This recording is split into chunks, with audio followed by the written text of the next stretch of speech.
চাচা আপনি ভালো করে জানেন আমার মাও নাই বাবাও নাই, আপনি ব্যবসা করার জন্য সিরিয়াতে যাবেন, আমাকে কার কাছে রেখে যাচ্ছেন, কে আমাকে দেখভাল করবে?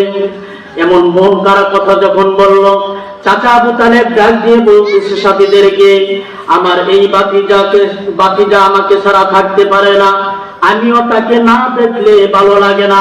এইবার নিয়ত করেছি এই সিরিয়ার কাফেলাতে ব্যবসার জন্য আমার বাতিজাকে নিয়ে যাইব। এবার রাসূল সাল্লাল্লাহু আলাইহি সাল্লামকে নিয়ে সিরিয়ার উদ্দেশ্যে রওনা হয়ে গেলেন।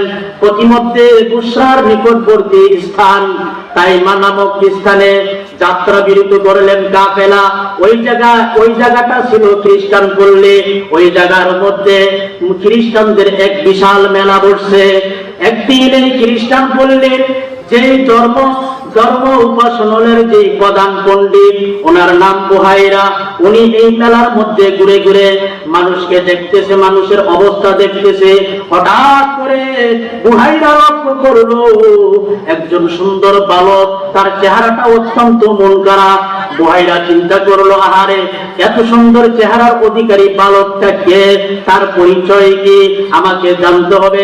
তিনি তার পরিচয় জানার জন্য পরের দিন এই গির্জার মধ্যে বিশাল বড় খাবারের আয়োজন করলেন।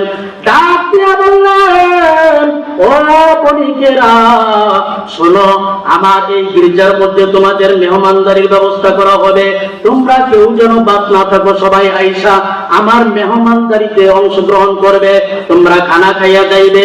সবাই আসলো, বন্ধুরা, আমার ভাইরা, আমার বন্ধুরা, শুধুমাত্র শিশু কিশোর নবী মুহাম্মদ সাল্লাল্লাহু আলাইহি সাল্লামকে মাল সামানা পাহারা দেওয়ার জন্য কুরাইশের লোকেরা রেখে আসলো। খাবার খাইতেছে বুহাইরা হেঁটে হেঁটে, ওই বালকটা খুঁজতেছে যেই বালকটাকে গতকাল থেকে আসছিল।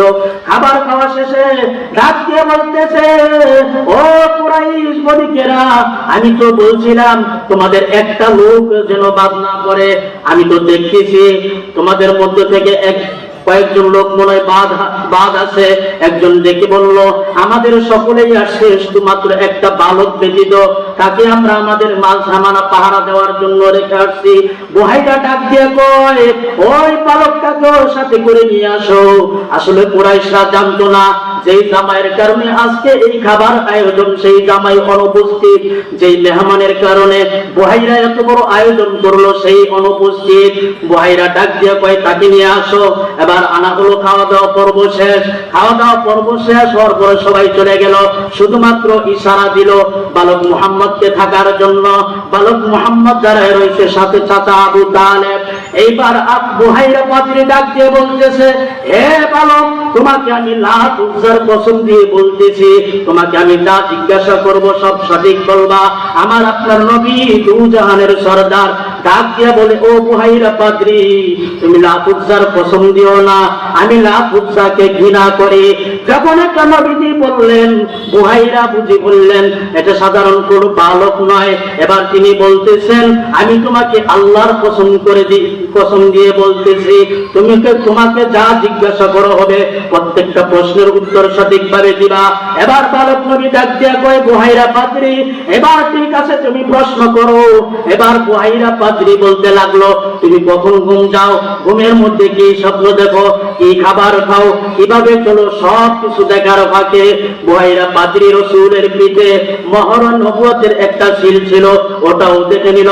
এইবার বুহাইরা পাদ্রী ডাক দিয়ে বলতেছে আবু তালেবকে, এ আবু তালেব, এই বাচ্চার সাথে তোমার সম্পর্কে, এই ছেলের সাথে তোমার সম্পর্কে কি? আবু তালেব ইচ্ছা করে, তিনি বললেন, ইচ্ছা করে সত্যকে লুকাইয়া বললেন, এই ছেলেটার পিতা হয়ে আমি, এই ছেলে আমার সন্তান। এবার বুহাইরা পাদ্রী ডাক দিয়ে কয়, না না, এটা সম্ভব হতে পারে না, তুমি যদি তার পিতা হও আর এ যদি তোমার সন্তান হয়, তাহলে সবকিছু ওরা অঙ্ক মিললো, শেষে গিয়া কেন গোলমাল লাগলো? ও আবু তালেব, শক্ত করে বলবা এই বালকের সাথে তোমার সম্পর্ক কি? এবার আবু তালেব তাকে বলতে লাগলো, এই বালক হলো আমার ভাতিজা, তার বাবার নাম হলো আব্দুল্লাহ, তার দাদার নাম হলো আব্দুল মুত্তালিব। এবার বুহাইরা তাকে বললো, ও আবু তালেব, আমি তোমার হিতাকাঙ্ক্ষী হইয়া, এই বাচ্চার হিতাকাঙ্ক্ষী হইয়া আমি তোমাকে খবর শোনাই দেই, এই বুসরা নগরীতে এই তাইমা নামক এই স্থানের মধ্যে এবং সিরিয়ার মধ্যে যে যাইবা, ওই জায়গার মধ্যে অনেক খ্রিস্টান আছে।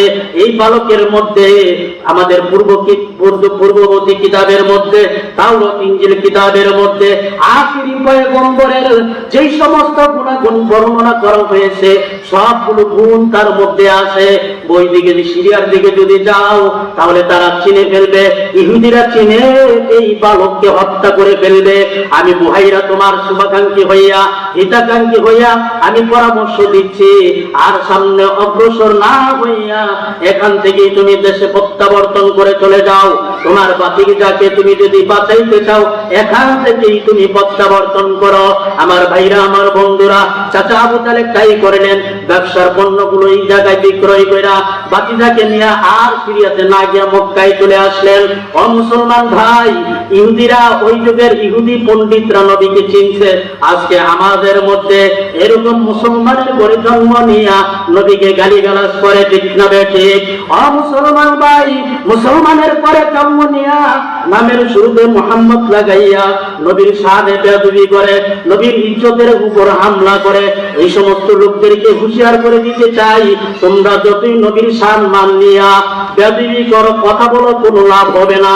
কারণ আল্লাহ রব্বুল আলামিন আমার আপনার নবীর শান আসমান জমিনের চতুর্দিকে ছিটাইয়া দিছে।